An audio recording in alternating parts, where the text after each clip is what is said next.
샬롬, 일론 머스크 21번째. 이 태양광 지붕 프로젝트는 머스크와 사촌들 사이에 엄청난 마찰을 일으켰다. 2016년 8월 머스크는 솔라시티 투자자들에게 신제품을 소개할 무렵 피터 리브는 솔라시티가 고객의 지붕에 설치한 버전을 검토해 보도록 머스크를 초대했다. 그 버전은 타일이 아닌 금속판에 태양 전지를 내장한 돌출이음 금속 지붕이었다. 머스크가 차를 몰고 갔을 때 피터와 15명의 사람들이 그 집 앞에 서 있었다. 하지만 종종 그랬듯이 일론은 늦게 나타나서 차에 앉아 휴대전화만 들여다보았고 우리 모두는 초조하게 그가 내리기를 기다렸습니다. 피터의 회상이다. 마침내 차에서 내린 그는 화가 난 표정이 역력했다. 머스크가 입을 열어 설명했다. 이런 건 똥이라고. 완전 역같은 똥이야. 끔찍하다고. 도대체 무슨 생각을 한 거야? 피터는 설치 가능한 제품을 만드는 것이 단시간에 취할 수 있었던 최선이었다고 설명했다. 즉 미적인 측면에서는 타협할 수밖에 없었다는 얘기였다. 머스크는 금속 지붕이 아닌 태양광 타일에 집중하라고 지시했다. 밤낮을 가리지 않고 작업한 끝에 리브 형제와 솔라시트 팀은 태양광 타일을 올린 모형 지붕을 제작할 수 있었고 머스크는 10월에 그것의 공개 행사를 갖자고 했다. 공개 행사 장소는 유니버셜 스튜디오 할리우드 부지로 잡혔으며 그곳에서 몇 개의 태양광 지붕 옵션이 TV 시리즈 6의 주부들에 사용되었던 주택 세트 위에 설치되었다. 프랑스식 슬레이트 지붕과 토스카나식 반통형 타일 지붕, 머스크가 싫어하는 금속 지붕 등 4가지 종류가 준비되었다. 행사 이틀 전에 그곳을 방문한 머스크는 금속 지붕을 보고 폭발했다. 이 제품이 진짜 싫다고 했잖아. 대체 그 말의 어떤 부분이 이해가 안 되는 거지? 엔지니어 중 한 명이 자기 생각에는 보기에도 괜찮고 설치도 가장 쉽다고 말하며 반발했다. 머스크는 피터를 옆에 불러 이 친구는 팀에 있으면 안 될 것 같아 라고 말했고 피터는 그 엔지니어를 해고하고 공개 행사 전에 금속 지붕을 철거했다. 이 프레젠테이션에 참가로 200명에 달하는 사람들이 유니버설 스튜디오를 찾았다. 머스크는 이산화탄소 수치의 상승과 기후변화의 위협에 대해 이야기하는 것으로 시작했다. 일론 우리를 구해줘요 라고 누군가 외쳤고 머스크는 때를 맞춰 그의 뒤쪽을 가리켰다. 보세요. 저기 보이는 저 집들이 모두 태양광 주택입니다. 알아채셨나요? 각각의 차고 안에는 테슬라 자동차와 함께 업계를 업그레이드된 버전의 테슬라 파워월이 설치되어 있었다. 태양광 타일이 생성한 전기가 파워월과 자동차 배터리에 저장되는 것이었다. 이것이 바로 통합된 미래입니다. 머스크가 말했다. 우리는 에너지 방정식 전체를 풀 수 있습니다. 원대한 비전이었지만 사적인 대가도 따랐다. 이후 채 1년도 지나지 않아 피터와 린든 둘 다 회사를 떠났다. 43장 보링 컴퍼니 2016년 도시 터널 건설 2016년 말 홍콩으로 출장 간 머스크는 회의로 꽉 찬 하루를 보냈고 늘 그랬듯 재충전을 하거나 휴대전화를 확인하거나 멍 때릴 수 있는 몇 분의 휴식 시간을 필요로 했다. 머스크가 그렇게 멍하니 허공을 바라보고 있을 때 테슬라의 영업 및 마케팅 담당 사장인 존 멜린이 다가와 그를 무아지경에서 깨웠다. 한동안 맥리를 쳐다보기만 하던 머스크는 마침내 이렇게 물었다. 도시는 3D로 건설되는데 도로는 2D로만 건설된다는 사실에 대해 생각해 본 적 있어? 맥릴은 어리둥절한 표정을 지었다. 머스크는 도시 아래에 터널을 건설하면 3D 도로를 만들 수 있지요 라고 설명했다. 그는 스페이스X 신뢰할 수 있는 엔지니어 스티브 데이비스에게 전화를 걸었다. 캘리포니아는 새벽 2시였지만 데이비스는 빠르고 저렴하게 터널을 건설할 수 있는 방법을 연구하는 데 동의했다. 오케이, 3시간 후에 다시 전화하겠소, 머스크가 말했다. 머스크가 다시 전화하자 데이비스는 표준 터널링 기계를 사용하여 콘크리트로 보강할 필요 없이 직경 40피트 약 12m짜리 원형 구멍을 뚫을 수 있는 몇 가지 아이디어를 제시했다. 그 기계의 가격이 얼마인가요? 머스크가 물었다. 데이비스는 500만 달러라고 답했다. 머스크는 자신이 돌아가기 전까지 2대를 사놓으라고 말했다. 며칠 후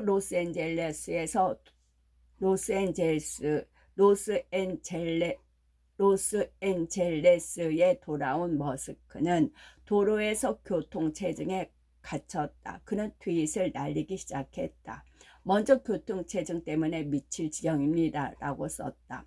터널 뚫는 기계를 만들어서 땅을 파기 시작할 계획입니다. 그는 그 회사 이름을 터널 저러스, 아메리칸 튜브스 앤드 터널스 등 여러 가지로 생각해 보았다. 그러던 중 그는 몬티 파이든식 유머 감각에 들어맞는 이름을 떠올렸다.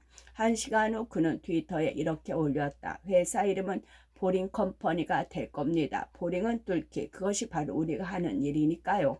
머스크는 사실 그 몇 년 전에 훨씬 더 대담한 아이디어를 구상했는데 바로 공합식 튜브를 구축해서 전자기적으로 가속되는 유선형 동체에 사람들을 실어 도시와 도시 사이를 조음속에 가까운 속도로 이동시키는 것이었다. 그는 이것을 하이퍼루프라고 칭했다. 그는 이례적으로 자제력을 발휘하여 직접 제작하는 대신 학생들을 대상으로 설계 공모전을 개최하기로 했다. 그리고 학생들이 아이디어를 실현할 수 있도록 1마일 길이의 진공 챔버 튜브를 스페이스X 본사 옆에 구축했다. 첫 번째 하이퍼루프 학생 경연 대회는 2017년 1월 일요일로 잡혔고 멀리 네덜란드와 독일 등지의 학생들을 포함해 다수의 출전팀의 실험용 동체를 선보일 예정이었다. 에릭 카세트 시장과 다수의 관계자들이 참석하기로 되어 있었기에 머스키는 터널을 뚫겠다는 자신의 아이디어를 발표할 좋은 기회라고 판단했다. 금요일 아침 회의에서 그는 하이퍼루프 실험 튜브 옆에 부지의 터널을 파기 시작하는데 얼마나 걸릴지 물었다. 2주 정도 걸린다는 답변이 나왔다. 오늘 당장 시작하세요. 그가 명령했다. 일단 일요일부터 최대한 큰 구멍을 파 놓으세요. 그의 비서 엘리사 버터빌드는 즉시 테슬라 직원들에게 차들을 부지 밖으로 옮기라고 재촉하고 3시간 만에 데이비스가 구입한 2개의 터널링 기계가 그곳에서 땅을 파기 시작했다. 일요일이 되자 터널의 시작 부분에서 이어진 50피트 너비의 거대한 구멍이 생겨났다. 머스크는 1억 달러의 사업비를 투자해 보링 컴퍼니를 준범시키고 이후 2년 동안 틈만 나면 스페이스X 앞에 길을 건너가 진행 상황을 확인했다. 어떻게 하면 더 빨리 움직일 수 있을까? 장애물은 무엇일까?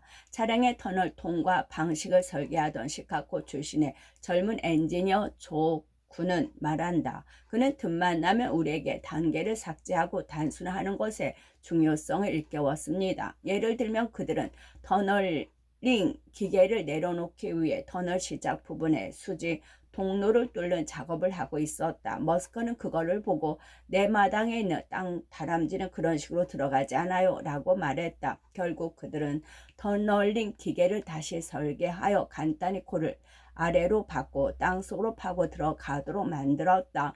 2018년 12월 말 1마일 1길이의 프로토타입 터널이 거의 완성된 어느 날 밤 머스크는 두 아들과 그림스라는 이름의 가수로 활동하고 있는 여자친구 클레어 부셔를 데리고 현장을 찾아왔다. 그들은 맞춤형 바퀴가 달린 테슬라에 올라탄 다음 대형 엘리베이터를 타고 40m 아래 터널로 내려갔다. 최대한 빨리 가라고 그가 운전하던 쿤에게 말했다. 그라임스는 다소 항의하는 투로 천천히 가자고 했다. 머스크는 엔지니어 모드로 돌아가 좀 방향 충돌 확률이 극히 낮은 이유를 설명했다. 쿤은 차를 총알같이 몰기 시작했다. 머스크는 와우 완전 끝내준다 라고 기뻐 날뛰었다. 이게 모든 것을 바꿀 거야. 그것은 모든 것을 바꾸지 못했다. 오히려 그것은 머스크의 아이디어 중 과장된 사례로 남게 되었다. 보링 컴퍼니는 2021년에 라스베거스의 1.7마일 약 2.74km 길의 터널을 완공해 테슬라 자동차로 공항에서 컨벤션 센터까지 승객을 수송하기 시작했다. 그리고 다른 도시들과 유사한 프로젝트를 진행하기 위한 협상을 벌여 나갔는데 2023년 현재 어느 프로젝트도 개시되지 않고 있다. 44장 험난한 관계들 2016에서 2017년 트럼프와의 만남. 머스크는 어느 쪽이든 강한 정치적 성향을 드러내진 않았다. 다른 많은 기술 전문가들과 마찬가지로 그는 사회적 현안에 대해서 진보적 태도를 취했지만 규제와 정치적 올바름, 소수자에 대한 배려에 치중하는 정치 형태에 대해서는 자유주의적 저항심을 품었다. 그는 버락 오바마와 힐러리 클린턴의 대선 캠페인에 기여했으며 2016년 대선에서는 도널드 트럼프를 비판했다. 그가 미국에 대한 평판에 좋은 영향을 미치는 그런 종류의 성격을 가진 것 같지 않습니다. 그는 CNBC에 그렇게 말했다. 그러나 트럼프가 당선된 후 머스크는 트럼프가 붕괴한 우익이 아닌 독립적인 이탈자의 자세로 통치에 임할 것이라고 조심스러운 낙관론을 갖게 되었다. 선거운동 기간 동안 트럼프가 했던 말도 안 되는 소리들은 그저 퍼포먼스에 불과했을지도 모른다. 정권을 잡았으니 이제는 보다 합리적인 입장을 취할 것이다. 이렇게 생각했지요. 머스크의 말이다. 그래서 트럼프 지지자인 친구 필터 틸이 2016년 12월 뉴욕에서 열리는 대통령 당선인과 기술기업 CEO들의 상견례에 참석할 것을 종용했을 때 머스크는 그렇게 하기로 했다. 미팅 당일 아침 머스크는 뉴욕타임스와 윌스트리트 저널의 편집국을 차례로 방문한 후 교통 상황이 좋지 않았기에 뉴욕 지하철 랭싱턴 애비뉴 선을 타고 트럼프 타워로 향했다. 상견례 자리에는 머스크와 딜을 비롯해 구글의 레리 페이지, 마이크로소프트 사티아 나델라, 아마존의 제프 베조스, 애플의 팀 쿡 등 20여 명의 기술기업 CEO들이 참석했다. 공식 미팅이 끝난 후 머스크는 트럼프와의 비공개 면담을 위해 자리를 지켰다. 트럼프는 친구가 테슬라를 선물했지만 한 번도 운전해 본 적이 없다고 말했다. 머스크는 당황했지만 아무 말도 하지 않았다. 이어서 트럼프는 진정으로 나사를 다시 움직이게 만들고 싶다라고 공표했다. 이에 머스크는 더욱 당황했다. 그는 트럼프에게 화성에 인간을 보내는 것과 같은 큰 목표를 세워야 하며 그것을 달성하기 위해서는 기업들 간의 경쟁을 부추겨야 한다고 촉구했다. 트럼프는 화성에 사람을 보낸다는 아이디어에 놀란 것 같으면서도 나사를 다시 가동하고 싶다라고 되풀이했다. 머스크는 면담이 이상하게 흐른다고 생각했지만 곧 트럼프가 우호적이라는 것을 알게 되었다. 머스크는 그 자리가 반 후 이렇게 말했다. 그가 다소 제 정신이 아닌 것처럼 보이지만 결국 괜찮은 지도자로 반명날 겁니다. 나중에 트럼프는 CNBC의 조 커넌과 가진 인터뷰에서 머스크에게 깊은 인상을 받았다고 말했다. 그는 로켓을 좋아하고 로켓 관련 일도 아주 잘해요. 그런 후 트럼프는 특유의 횡설수설에 빠져들었다. 엔진이 날개도 없이 아무것도 없이 내려와서 착륙하는 것을 처음 봤는데 저런 건 본 적이 없어 라는 말이 절로 나왔지요. 그는 우리의 위대한 천재 중 한 명이고 그래서 그에 대해서 걱정이 되었어요. 우리는 우리의 천재성을 보호해야 해요. 토머스 에디슨을 보호해야 하고 전과 바퀴를 처음 생각해낸 그런 모든 사람들을 보호해야 하는 거지요. 정관계 인맥이 두터운 머스크의 홍보 컨설턴트 줄리아나 글로버는 머스크 일행이 트럼프 타워에 머무는 동안 마이크 펜스 부통령 당선인, 마이크 플린 국가안보보좌관, KT 맥파랜드 부보좌관 등 다른 인사들과 미팅도 주선해 주었다. 머스크에게 깊은 인상을 남긴 유일한 인물은 공화당 원리 정초인 뉴트 강리치였는데, 그는 우주 탐사에 남다른 관심을 보이며 민간 기업들이 우주 탐사 임무를 놓고 경쟁하게 해야 한다는 그의 열정을 공유하고 있었다. 트럼프가 대통령으로 취임한 전날, 머스크는 백악관에서 열린 대통령 주최 기업 CEO 원탁 회의에 참석했고, 2주 후 비슷한 회의에 참석하기 위해 다시 백악관을 찾았다. 그는 대통령으로서의 트럼프가 후보 시절과 다르지 않다는 결론을 내렸다. 그의 광대치시 단순한 연기가 아니었던 것이다. 트럼프는 세계 최고의 헛소리꾼 중 한 명인 것 같아요. 머스크는 말한다. 우리 아버지와 유사한 인물이지요. 헛소리는 때때로 정상적인 뇌 활동을 방해할 수 있어요. 트럼프는 일종의 사기꾼 연기를 하고 있다고 간주하는 경우에만 그 행동 방식이 어느 정도 이해가 되는 인물이지요. 트럼프 대통령이 기후변화 위기에 대응하기 위한 국제협약인 파리협정에서 미국을 탈퇴시키자 머스크는 대통령 자문위원회에서 사임했다. 앰버 허드. 머스크는 가정의 평온을 지키는 덕목을 체득하며 성장하지 못했다. 그의 연애 관계의 대부분은 심리적 혼란을 가져왔다. 그중 가장 고통스러웠던 것이 여배우 앰버 허드와의 관계였다. 그녀는 그를 1년 이상 지속된 어두운 소용돌이에 빠뜨렸고 오늘날까지 그를 괴롭히는 깊은 고통을 남겨주었다. 잔혹한 관계였죠. 머스크의 말이다. 두 사람의 관계는 2012년 궤도를 도는 우주 정거장의 인간 사회를 조성하려는 발명가가 등장하는 코믹 액션 영화 마세티 킬즈에서 그녀가 주연을 맡은 후 시작되었다. 머스크는 영화사에서 자문제의가 들어왔을 때 그녀를 만나보고 싶은 마음에 선뜻 동의했지만 1년이 지나서야 그녀가 스페이스X를 둘러보고 싶다고 연락해 만남이 이루어졌다. 제가 그래도 섹시한 여배우로 통하면서도 머리 좀 개짜에 속했던 것으로 생각해요. 그녀가 농담조로 한 말이다. 머스크는 그녀를 테슬라 자동차에 태워 드라이브를 했고, 그녀는 그가 로켓 엔지니어치고는 매력적으로 생겼다고 느꼈다. 이후 그녀가 그를 다시 본 것은 2016년 5월 뉴욕 메트로폴리탄 박물관의 갈라 행사에서 박물관의 의상연구소가 개최하는 기금 조성 행사에서 레드카펫을 걷기 위해 줄을 섰을 때였다. 당시 30살이던 허드는 조니 뎁과 치열하고 격정적인 이혼 소송에 들어가기 직전이었다. 그녀와 머스크는 만찬장에서 이야기를 나눴고 둘의 대화는 뒤풀이 자리까지 이어졌다. 댐과의 휘청거리는 관계에 지쳐있던 그녀는 머스크가 한 줄기 신선한 바람으로 느껴졌다.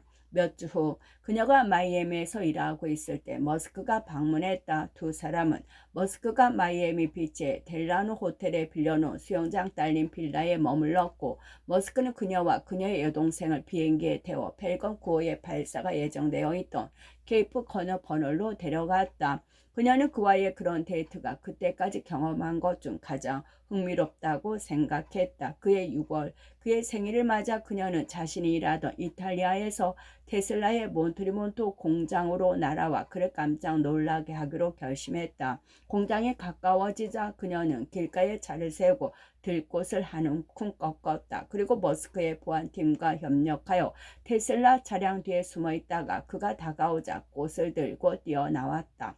2017년 4월 허드가 공주 겸 전사로서 세상을 구하는 슈퍼히어로의 연인을 연기하는 아쿠아맨을 촬영하러 호주에 가 있을 때 머스크가 찾아가면서 두 사람의 관계는 더욱 깊어졌다. 두 사람은 손을 잡고 야생동물 보호구역을 산책하면서 나무 꼭대기와 꼭대기를 연결해 놓은 로프 코스도 건넜고, 그런 후 허드는 머스크의 볼에 키스 자국을 남겼다. 그는 허드가 비디오 게임 오버워치에서 자신이 가장 좋아하는 캐릭터인 메르시를 떠오르게 한다고 말했고, 그녀는 2달의 시간을 들여 머리부터 발끝까지 똑같게 멋의 의상을 디자인해 제작 의뢰했다. 그를 위한 역할극을 수행하기 위해서였다. 하지만 그녀의 이런 장난기는 머스크의 마음을 사로잡는 유형의 혼란을 수반했다. 머스크의 동생과 친구들은 저스틴에 대해 가졌던 혐오를 무색하게 만드는 수준으로 그녀를 미워했다. 그녀는 너무 독성이 강했어요. 악몽 그 자체였어요. 킴벌의 말이다. 머스크의 참모장 샘 텔러는 그녀를 만화 속 악당에 비유한다. 배트맨에 나오는 조커 같았습니다. 그녀는 혼돈 외에는 목표나 목적이 없었습니다. 모든 것을 불안정하게 만드는 것을 즐기는 사람입니다. 그녀와 머스크는 밤새도록 싸우는 일이 많았고, 그런 날이면 머스크는 오후가 되어서야 일어나곤 했다. 두 사람은 2017년 7월에 헤어졌지만 얼마 지나지 않아 다시 만나 5개월 동안 또 한 번의 격동의 시간을 보냈다. 마침내 둘의 관계의 종지부가 찍힌 것은 그의 12월 킴벌과 그의 아내 그리고 아이들 몇 명과 함께 리우데자네이루로 여행을 다녀오고 나서였다. 호텔에 도착하자마자 앨런과 엠버는 또다시 불꽃 튀는 싸움을 벌였다. 엠버는 방에 들어가 문을 걸어 잠그고 자신을 공격당할까봐 두렵고, 일론이 여권을 가져갔다고 소리를 지르기 시작했다. 보안 요원들과 킴벌의 아내는 모두 그녀가 안전하며 여권은 그녀의 가방에 있고 원하면 언제든 떠날 수 있고 떠나는 게 마땅하다면서 그녀를 달래려고 노력했다. 그녀는 정말 훌륭한 배우입니다. 얼마나 연기를 잘하는지, 그녀가 작정하고 나면 사람들은 와, 진실을 말하고 있나 보다라고 생각할 수밖에 없어요. 문제는 그게 거짓이라는 거죠. 킴벌이 말한다.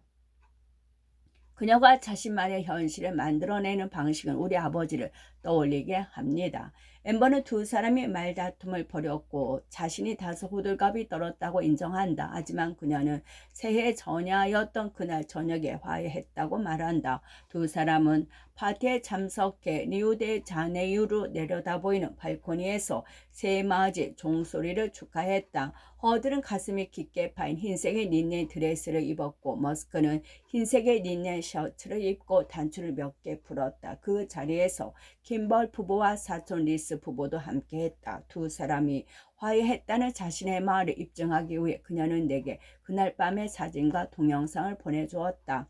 그중 하나를 보면 일론이 그녀에게 새해 복 많이 받으라고 말하였다. 그녀는 머스크가 활력을 유지하기 위해 많은 자극을 필요로 했고, 그래서 드라마 같은 일을 키웠다는 결론에 도달했다. 두 사람이 영원히 헤어진 후에도 불씨는 계속 남아있었다. 저는 그를 정말 사랑해요. 그녀의 말이다. 그녀는 또한 그를 잘 이해한다. 일론은 불을 사랑해요. 때때로 그 불이 자신이 되기도 하죠. 그 불에 자신이 되기도 하죠. 일론이 엠버에게 끌린 것은 특정한 패턴의 일부였다. 정말 슬프게도 형은 자신에게 정말 못되게 구는 여자들과 사랑에 빠지곤 해요. 김벌은 말한다. 의심할 여지 없이 아름답긴 하지만 매우 어두운 일면을 보유한 여자들이거든요. 형도 그들이 해롭다는 사실을 알고 있습니다. 그렇다면 그는 왜 그런 덫에 스스로 빠져드는 것일까? 내가 이유를 묻자 그는 큰 웃음을 터뜨렸다. 내가 그냥 사랑에 눈이 머는 바보라서 그렇게 했지요. 다른 면에서도 종종 바보처럼 굴지만 사랑이 있어서는 특히 심한 것 같아요. 에롤과 자나. 일론은 2002년 말 아기 네바다의 사망 직후 에롤과 그의 가족이 방문에 머물렀던 이후로 아버지를 본 적이 없다.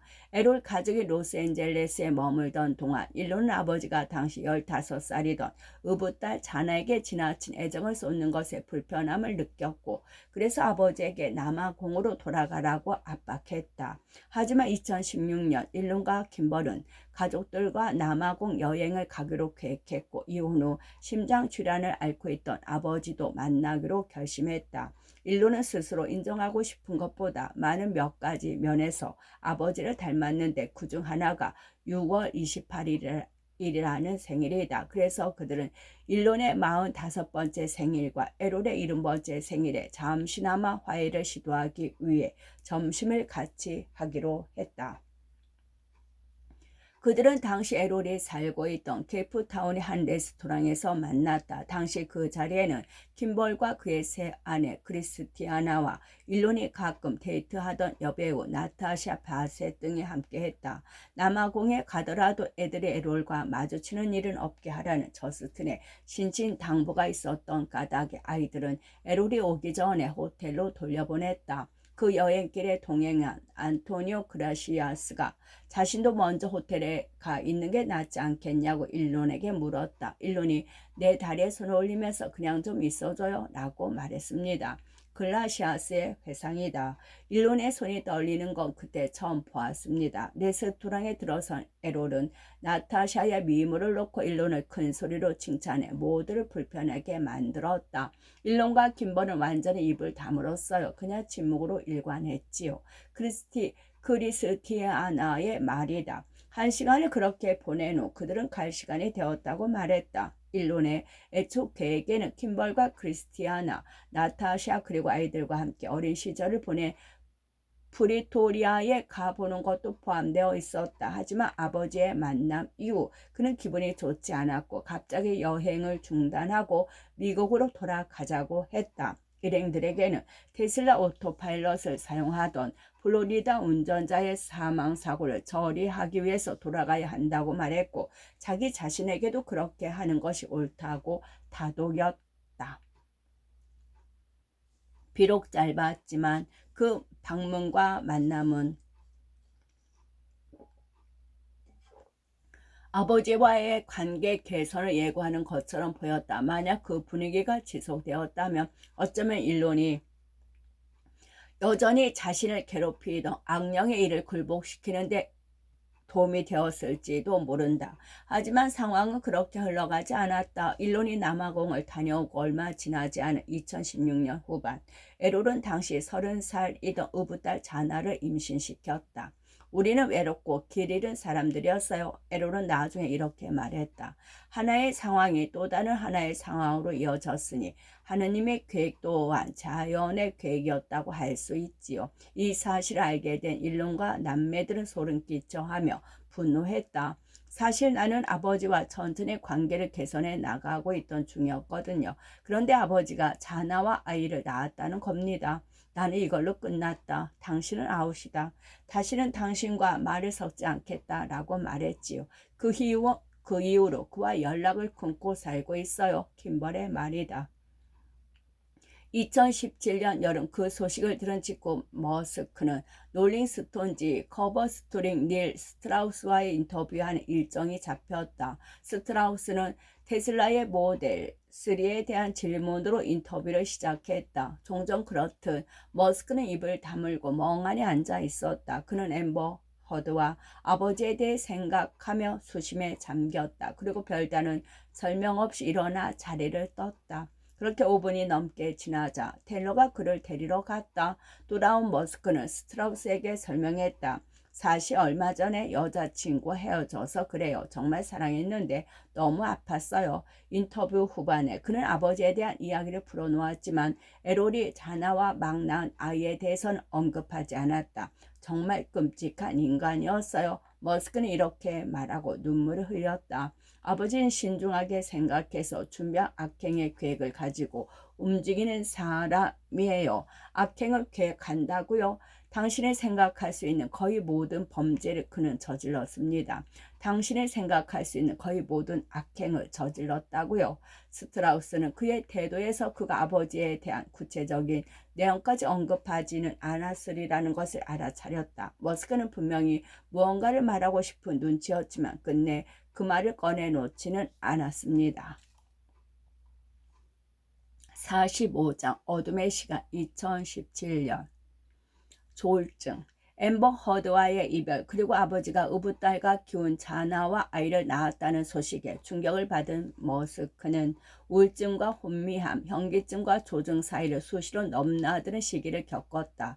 종종 기분이 극도로 나빠지곤 했고 그러면 거의 긴장성, 혼수 상태에 빠지거나 울성, 마비 증세를 보이기도 했다. 그렇게 한동안 침체되어 있다가는 마치 스위치가 켜진 것처럼 비틀거리며 일어나서는 그 옛날 폰티 파이픈의 총극을 재현하듯이 우스꽝스럽게 걸으며 익살스럽게 떠버리다가 어눌한 웃음을 터뜨리곤 했다. 사업적으로나 감정적으로나 2017년 여름부터 2018년 가을까지는 그의 삶에서 2008년 위기보다 더 혹독한 시기였다. 그때가 내가 살면서 가장 극심한 고통에 시달리던 시기였어요. 그는 말한다. 18개월 동안 끊임없이 광기에 시달렸다고 해도 과언이 아니지요. 믿을 수 없을 정도로 힘들었어요. 2017년 말 그는 윌스 스트리트 애널리스트들과 테라스의 실적 발표를 위한 어닝콜을 해야 하는 날이었다. 당시 테슬라의 사장이었던 존 맥닐이 회의실에 가보니 머스크가 불을 끈 채 회의실 바닥에 누워 있었다. 맥닐은 구석에 있던 그의 옆으로 다가가 누웠다. 이봐요 친구. 맥닐이 말했다. 어닝콜을 해야 해요. 난 못하겠소. 머스크가 말했다. 해야 해요. 맥닐이 대답했다. 맥닐이 그를 움직이게 하는데 30분이 걸렸다. 말 그대로 거의 혼수 상태인 그를 일으켜 의자에 앉히고 다른 사람들을 방에 데려다 놓고 그에게 그의 성명을 읽게 한 다음 다른 사람들에게 대신 말을 하고 질문을 답하게 하면서 상황을 넘겼습니다. 맥닐의 회상이다. 발표가 끝나자 머스크는 말했다. 다시 누워야 되겠어요. 불 좀 꺼주세요. 잠시 혼자 좀 있을게요. 맥닐은 새로운 웹사이트 디자인에 대한 머스크의 승인을 받기 위해 회의실 바닥에 누운 그 옆에 누워야 했던 경우를 포함해 유사한 장면이 대여섯 차례 반복되었다고 말한다. 그 무렵 마스크는 트위터의 한 유저에서의 우울증이 있느냐고 질문을 받았다. 머스크는 그래요 라고 답했다. 그러면서 의학적으로 그렇게 진단을 받은 적은 없다고 덧붙였다. 나쁜 감정은 나쁜 사건과 연관성이 있는 것이므로 진짜 문제는 내가 하기로 한 것이 잘 안 될 때 너무 흥분하거나 자제력을 잃을 것일 수 있습니다. 어느 날 머스크가 테슬라에서 예의 그 발작을 마치고 회의실에 앉아있을 때 맥닐이 그에게 조울증이 있는지 단도직입적으로 물었다. 머스크가 아마 그럴 것이라고 대답하자 맥닐은 의자를 뒤로 밀친 후 머스크의 눈을 가까이 마주보며 이야기했다. 봐요. 우리 친척 중에 조울증 앓는 사람이 있어요. 그래서 나도 이 문제를 가까이서 경험한 측에 속해요. 치료를 잘 받고 약만 잘 복용하면 원래의 모습으로 돌아갈 수 있어요. 이 세상이 당신을 필요로 한다는 사실을 잊지 말아야 해요. 그것은 건강한 대화였으며 머스크도 분명히 정신적으로 엉망진창인 상태에서 벗어나고 싶을 것 같다라고 맥닐은 말한다. 하지만 머스크는 병원을 찾지 않았다. 내가 이유를 묻자 머스크는 자신의 정신적 문제를 해결하는 방법은 고통을 받아들이고 내가 하고 있는 일에 진정으로 신경을 쓰는 것이라고 말했다.